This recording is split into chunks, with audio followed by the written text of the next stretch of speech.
It's such a hassle with the hospitalization and everything. Let's get a divorce. When I was diagnosed with breast cancer and feeling down, my husband said unbelievable things to me. He handed me divorce papers and walked out on me. At first, I was shocked by his actions. But gradually, anger welled up inside me. So, just as he wished, I submitted the divorce papers. I don't care even if he regrets it later. A week later, he, looking as white as a sheet, showed up at my door with a wad of cash. Truly adorable. Hey, it's Mommy. It was 6 years ago when I gave birth to our daughter, Nadia, at the age of 27. My husband, George, who was present at the birth, shed tears of joy. We spent our days feeling peaceful happiness, but that happiness didn't last long. Eventually, I realized that George only doted on our daughter when it was convenient for him.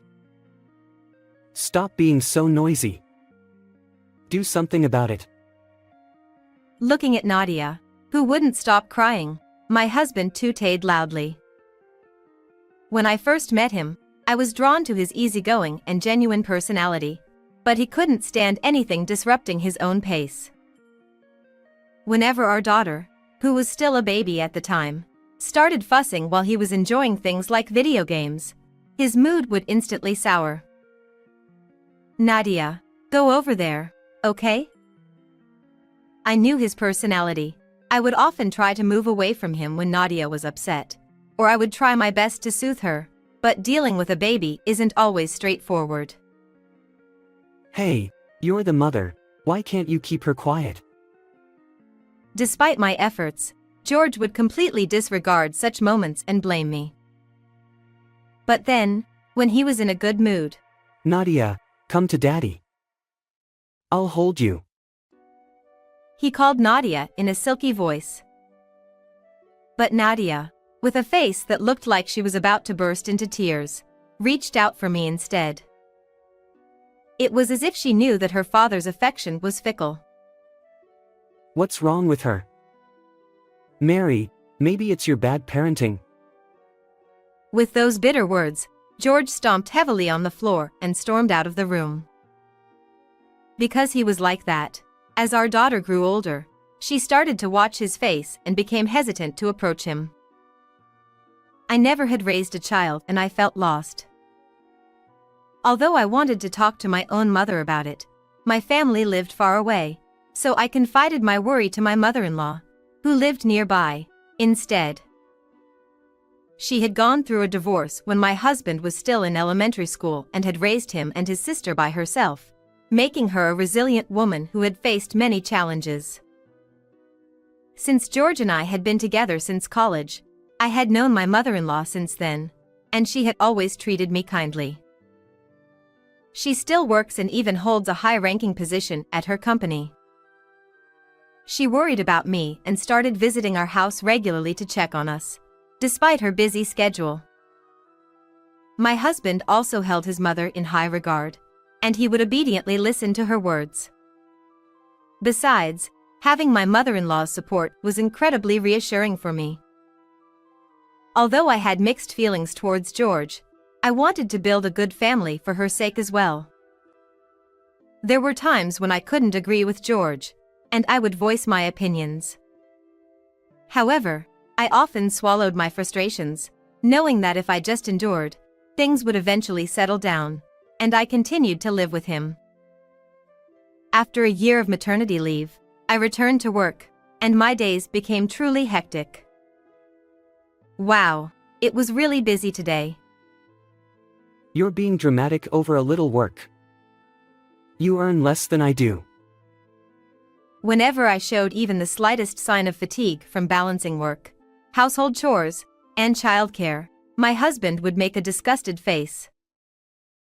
My mom managed both housework and work just fine. You should learn from her. My husband said this with a smirk, as if mocking me. He probably meant it as a jab. However, as someone who respected her as a fellow woman, I took his words to heart and used them to motivate myself. As time passed and our daughter turned 5, I began to notice a different change in my husband's behavior. He started coming home late or staying overnight at hotels near his workplace due to his busy schedule.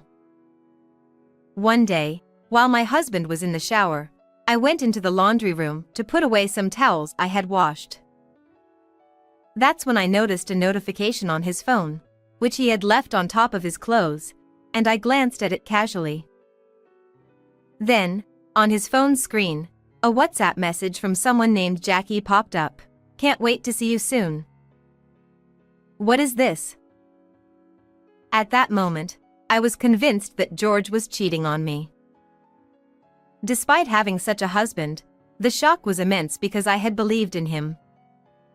But at the same time, a surge of anger welled up inside me. What was all this time when I trusted him? Getting divorced crossed my mind, but George was Nadia's only father, and I didn't want to upset my mother-in-law either.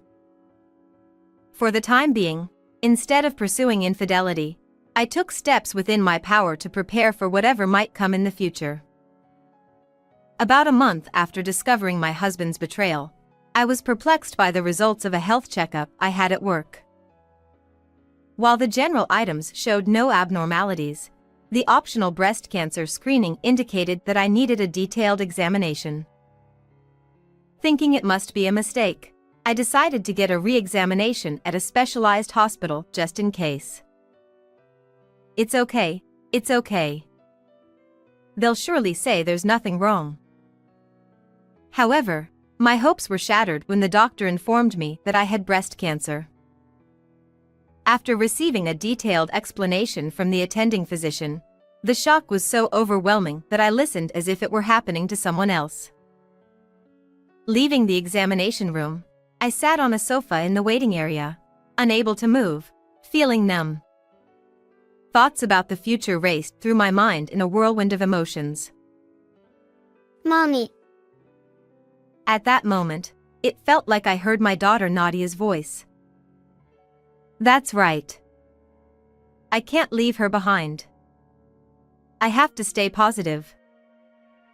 I snapped out of it and resolved to undergo appropriate treatment, determined to overcome the illness for the sake of my young daughter. Feeling that I needed my husband's cooperation and understanding, I gathered my courage that evening and decided to talk to him about it. Cancer? That's serious. What are you going to do? Yeah, I think treatment will start soon. But... Oh, okay. I don't want to get all emotional about it. Let me think for a bit. With that, my husband quickly went to bed without even properly listening to what I had to say. Overwhelmed by anxiety and feeling like I was being crushed, tears welled up in me at George's complete lack of concern or comforting words. For her sake, I won't give up, no matter what. As I looked at my daughter sleeping peacefully in the bedroom, I found strength once again. I'm busy at work. The next day, my husband didn't come home. However, the day after that, he returned home after Nadia had gone to bed, seeming strangely cheerful. He proudly waved a piece of paper in front of me. It's such a hassle with the hospitalization and everything. Let's get a divorce. What? Sooner or later, you're going to die anyway. What's the problem with splitting up beforehand? Just put Nadia into some facility or something, okay? He ranted on unilaterally. That's that. Take care. And with that, he left the house, taking only the necessary belongings. At that point, I was beyond anger, just utterly dumbfounded. What? What's with that attitude? Well, whatever, I'll just submit them anyway. Since I became convinced of my husband's infidelity, I had already lost any affection or expectations towards him. So, I decided to go along with George's wishes. I don't care even if he regrets it later. A husband who doesn't bother to listen to others and doesn't care about his wife's well-being. Moreover, he has no regard for our daughter and only thinks about himself. I don't need a partner like that, and I can't possibly forgive him. The next day, I promptly went to the city hall to submit the divorce papers. On my way back, I visited someone. A week later, I received a message from my husband on my phone. "I'm sorry. I want to talk." Well, here it comes. I replied to him, "Come to the house tonight." I arranged for Nadia to stay with my sister-in-law during that time. I didn't want my daughter to see her father in such a pitiful state. That evening, George arrived at our home looking pale, and he was holding something in his hand. I'm sorry. Please, let's forget about the divorce. As soon as he entered the house, he began to apologize, his attitude completely different from the other day. What are you up to now?" I said coldly, and he looked flustered with teary-eyed. You suddenly dropped the bomb about having cancer, and I got all shaken up and said those things. He grabbed my arm and shook it back and forth, looking at me from under his brows. I struggled to understand how he could think I would forgive him just like that. "I confided in you first, George. I was hurt and sad when you didn't even bother to listen to me and just mentioned divorce." It seemed I hit a nerve as my husband was left speechless, mumbling incoherently. Anyway, please take this. It's my sincerity. Use it for your treatment. He handed me a brown envelope that he had been holding tightly in his hand. There's $2,000 in there.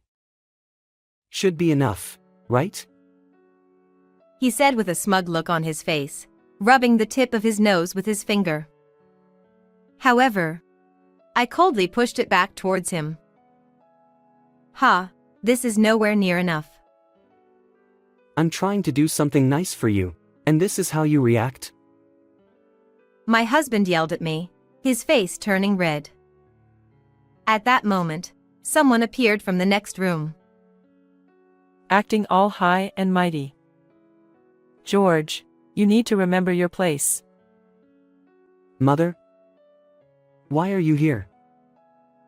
With the sudden appearance of my mother-in-law, my husband couldn't hide his surprise, but then he seemed to quickly come up with something, and his face lit up.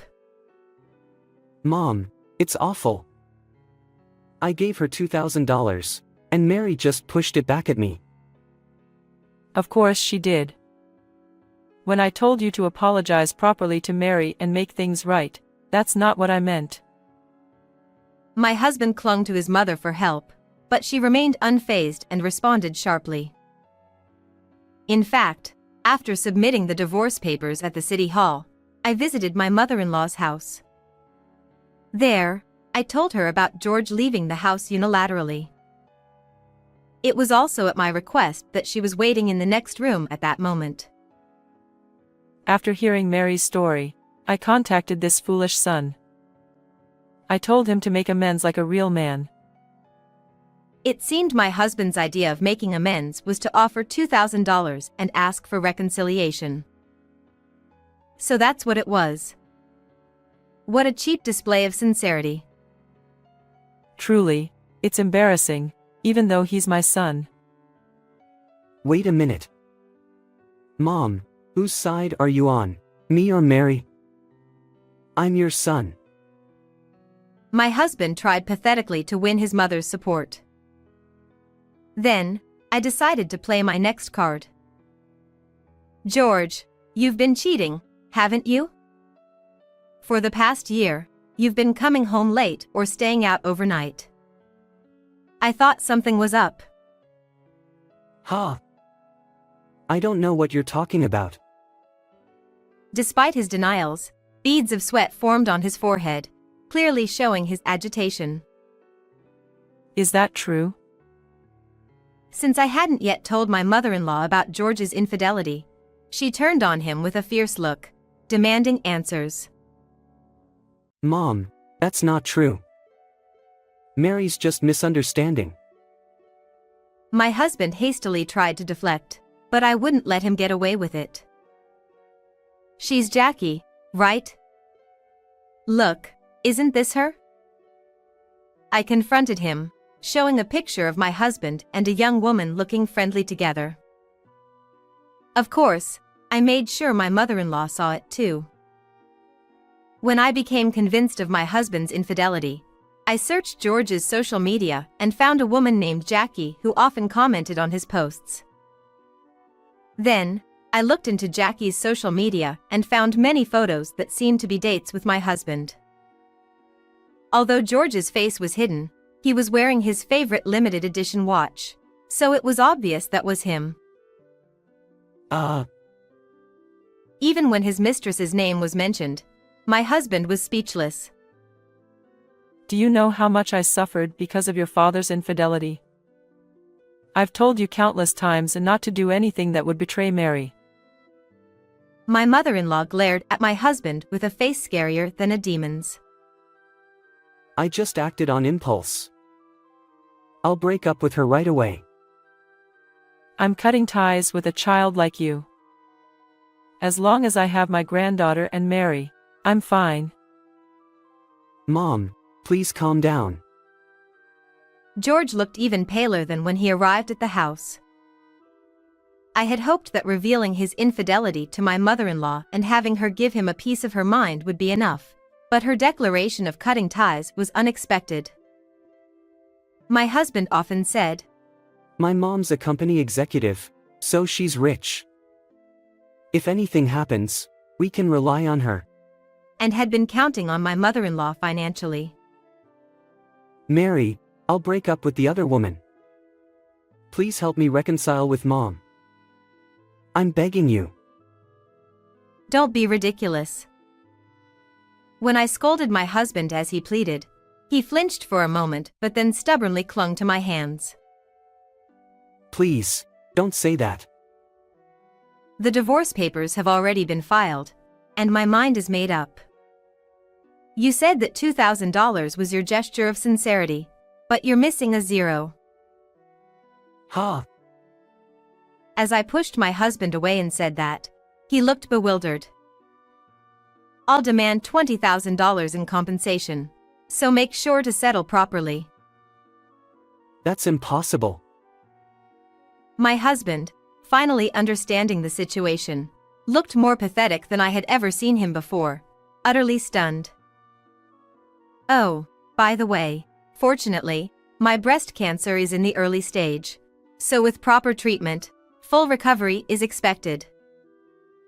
When I piled on after that, my husband slumped down right there, completely defeated.